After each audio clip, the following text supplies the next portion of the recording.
समोसा किसने नहीं खाया होगा और नहीं बनाया होगा, मगर मैं ये गारंटी से कहती हूँ कि आज के बाद आप इसी तरीके से समोसा बनाना पसंद करेंगे। और ये होती भी है इतनी मज़ेदार, इतनी टेस्टी और कुरकुरी कि आप बराबर इसे ही बनाना पसंद करेंगे। हेलो एवरीवन, मैं हूँ नेमत और आज मैं बना रही हूँ पंजाबी समोसे। इसके लिए सबसे पहले एक भुना हुआ पाउडर मसाला हम बनाएंगे, जिसके लिए मैंने 1 टेबल स्पून धनिया, 1 टेबल स्पून सौंफ और हाफ टेबल स्पून ज़ीरा लिया है। इस तरह से रेशियो रखने के बाद हम इसे हल्का सा टोस्ट कर लेंगे। थोड़ा सा सौंधा हो जाने के बाद हम इसे दरदरा सा कूट लेंगे। मैंने इसे खरल में कूटा है, आप इसे मिक्सी में रुक रुक कर 2-3 बार चला लें तो आपको इस तरह का एक दरदरा सा चूरा मिल जाएगा।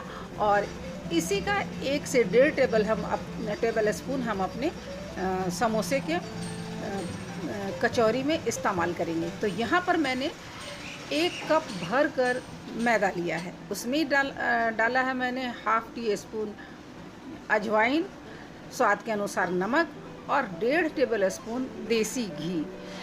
ये समोसा घी में बना हुआ ही ज़्यादा मज़ेदार होता है।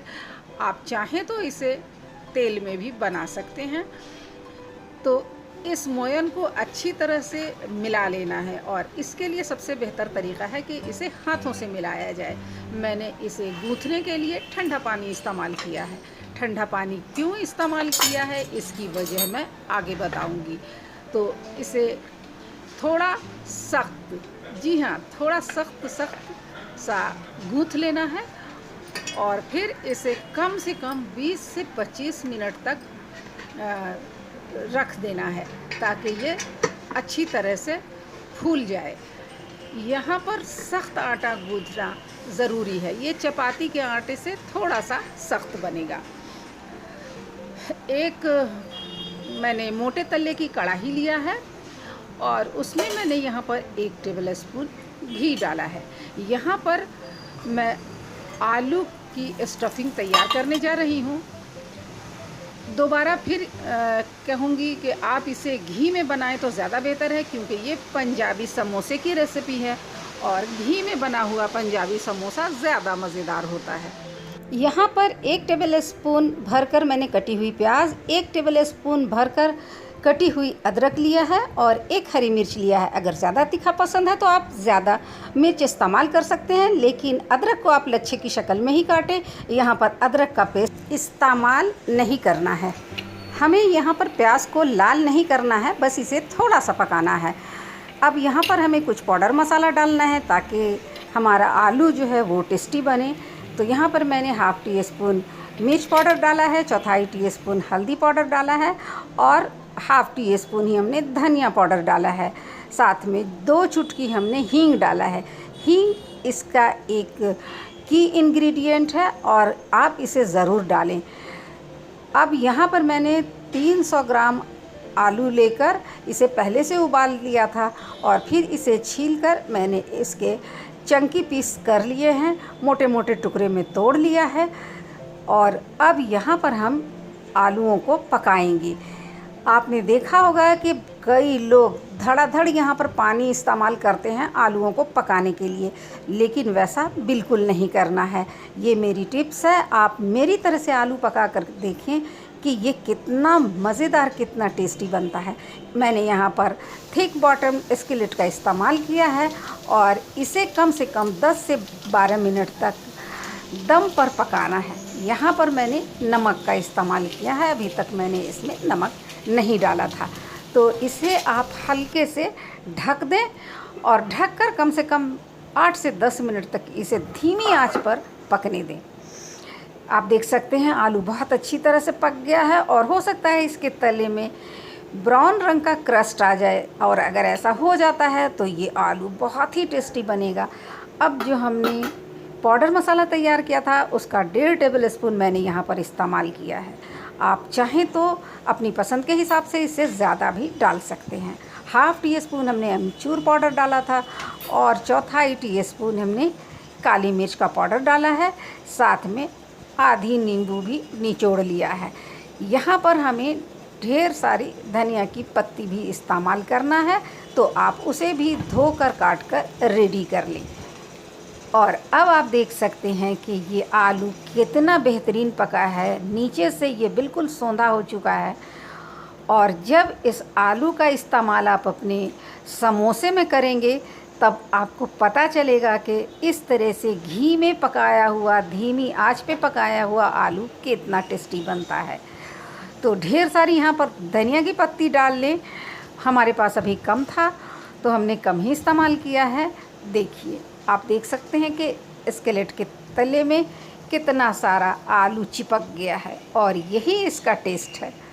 तो ध्यान रखें, मेरे एक्सपीरियंस को आप ज़रूर एक बार फॉलो करके देखें, आपको बहुत मज़ा आएगा। यहाँ पर मैंने फ्रोज़न पीस इस्तेमाल किया है और आप घबराए नहीं। समोसे को कम से कम 10 से 12 मिनट तक तेल में तलना है तो ये पीस भी पके बिना नहीं रुकेगा। अब इसे एक प्लेट में निकाल लेना है और बिल्कुल ठंडा हो जाने देना है। अच्छी तरह से इसे ठंडा हो जाने दें। जब आप समोसे में इसे भरेंगे तो ये बिल्कुल ठंडा होना चाहिए। समोसे में खाने के लिए केचप रेडी कर लें। और अब मैंने यहाँ पर उस मैदे की छोटी छोटी लोइयाँ तोड़कर चपाती बेल ली है। आप देख सकते हैं कि उस तरह से ठंडे पानी में गूँथने पर ये आटा थोड़ा सख्त बना है और उससे बनी हुई कचौरियाँ भी थोड़ी सी सख्त बनी हैं। इसका फ़ायदा ये मिला है कि मुझे इसे बेलने में ना तो तेल का इस्तेमाल करना पड़ा है और ना सूखे आटे का। ये बिना चिपके हुए अपने आप ही बेलना इसका आसान होगा।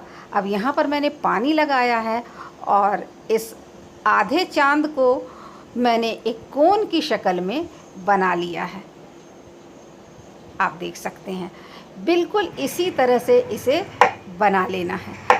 तो अब इस कोन को आप देख सकते हैं कि मैंने बिल्कुल पॉइंटेड कोन बनाया है और ये बिल्कुल ठहरा हुआ है, चिपक भी नहीं रहा है।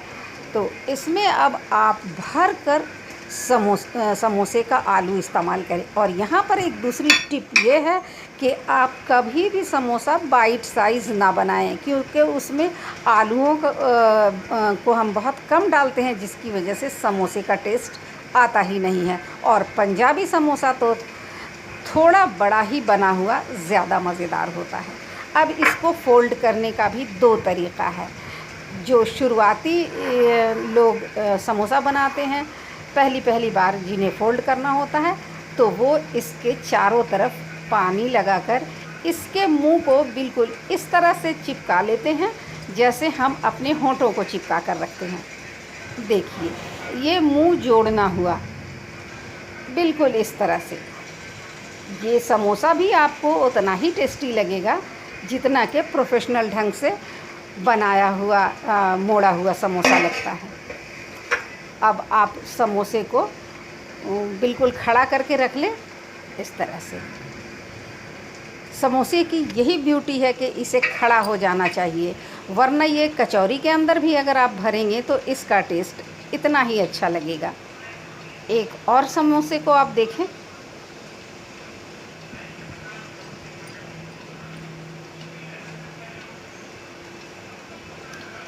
यहाँ पर एक चुन्नट डालना बहुत ही अच्छा रहता है, इससे वो अच्छी तरह से बंध जाता है, चिपक जाता है और खड़ा होने में भी इसको आसानी होती है।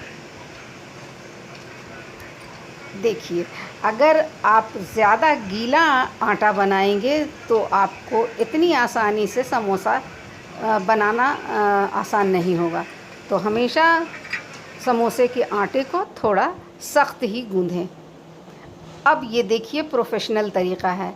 ज़्यादातर हलवाई इसी तरह से समोसे को चिपकाते हैं। इसके एक सिरे पे ही पानी लगाएंगे और एक सिरे के ऊपर दूसरा सिरा लाकर ढक देते हैं।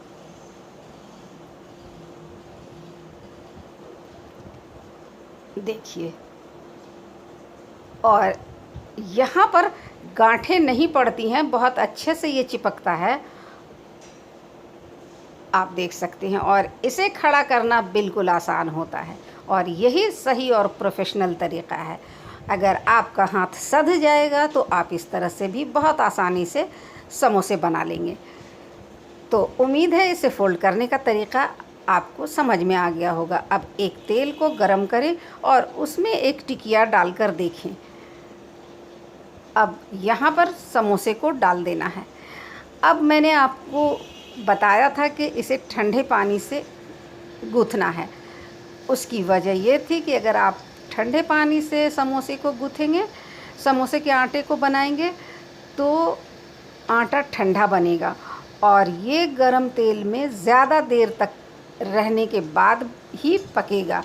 तो ज़्यादा देर तक गरम तेल में रहने से इसका क्रस्ट ज़्यादा खस्ता, ज़्यादा कुरकुरा होगा और ये ज़्यादा टेस्टी बनेगा। तो जहाँ तक पॉसिबल हो आप इसे ठंडे पानी से सानें। ख़ासकर गर्मी के दिनों में ठंडे पानी से सानने से ये ज़्यादा अच्छा बनता है। तो देखिए ये क्रिस्पी समोसा बिल्कुल बनकर रेडी हो गया है। आप इसे केचप के साथ परोसें। समोसे का ये साथी है केचप, इसके बिना समोसा अधूरा है। आप बना सकते हैं तो ग्रीन चटनी भी बना लें। तो उम्मीद है आज की रेसिपी को आपने एंजॉय किया होगा और इसे बनाना आपने सीख लिया होगा। तो इसे बनाएं।